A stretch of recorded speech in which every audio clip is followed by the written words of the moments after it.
On entend souvent des phrases comme le marché chute ou le marché monte. Mais de quel marché on parle exactement?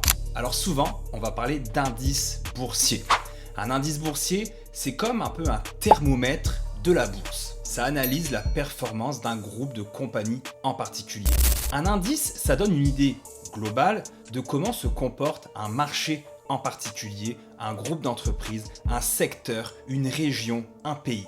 Exemple, le plus populaire, c'est le S&P 500. C'est les 500 plus grandes entreprises aux États-Unis qui sont regroupées dans un indice.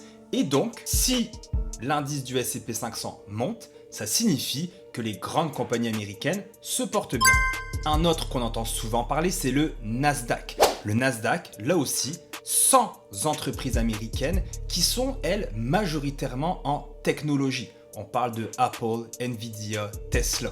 Si le Nasdaq baisse, ça veut dire que le secteur technologique américain subit une baisse.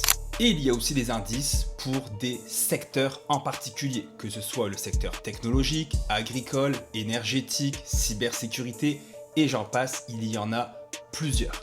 Toi et moi, on ne peut pas acheter d'indices, mais on peut acheter des fonds qui recopient l'indice. C'est ce qu'on appelle des FNB indiciels, fonds négociés en bourse indiciels. Par exemple, si tu habites au Canada et que tu aimerais acheter l'indice du S&P 500, tu peux le faire avec différents fournisseurs de fonds. Par exemple, BMO, ça va s'appeler ZSP. Avec Vanguard, ça va être VFV et avec BlackRock, XUS. En résumé, un indice, c'est un résumé. Ça te donne le reflet de comment se comporte un groupe d'entreprises en particulier.